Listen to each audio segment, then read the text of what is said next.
Are you? कैसे हो आप लोग? आई होप आप लोग सभी अच्छे हैं। इससे पहले हम लोगों ने 2 वीडियोस बनाए थे। उन वीडियोस का हमें बहुत ही अच्छा रिस्पॉन्स मिला है।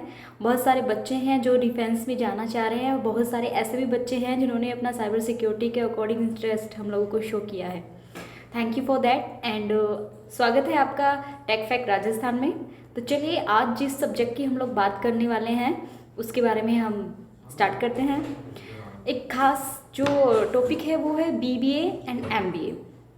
गाइस, इससे पहले हम लोग जो बीबीए और एमबीए हैं वो ट्रेडिशन वे में कर रहे थे। जो अगर हम बात करते हैं एमबीए की, तो इससे पहले हम लोग मार्केटिंग, एचआर, फिनेंस और भी एमबीए के बहुत सारे सेक्टर्स हैं, फील्ड हैं जहां हम लोग एमबीए को अप्लाई कर रहे थे।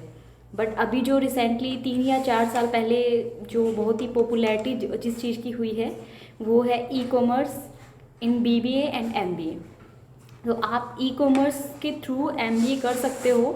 इसकल जितनी भी कंपनीज़ हैं, जितने भी बिजनेस हैं, वो सभी ऑनलाइन डेटाबेस से कनेक्टेड हो चुके हैं और बहुत सारी जो कंपनीज़ हैं उनके जितने भी प्रोडक्ट्स हैं उनके लिए उनको एक ई कॉमर्स स्पेशलिस्ट की रिक्वायरमेंट होती है।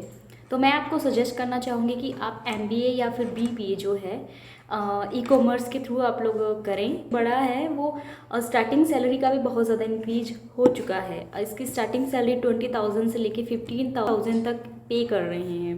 बहुत सारी ई कॉमर्स कंपनीज़ हैं जो ई कॉमर्स स्पेशलिस्ट को बिना इंटरव्यू के ही हायर भी कर लेती हैं, but it depends on your skill.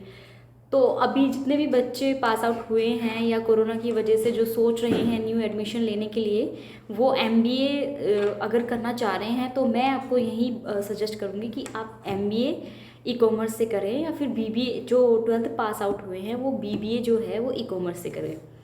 तो ये आज का एक ख़ास टॉपिक था जो मुझे लगा आपके साथ शेयर करना चाहिए। नेक्स्ट वीडियो में मैं आऊँगी। अगर आपको कुछ भी इससे रिलेटेड इंक्वायरीज़ हैं, कुछ भी डाउट है, तो आप मुझे कमेंट बॉक्स में कमेंट कर सकते हैं। Thank you, take care, till then.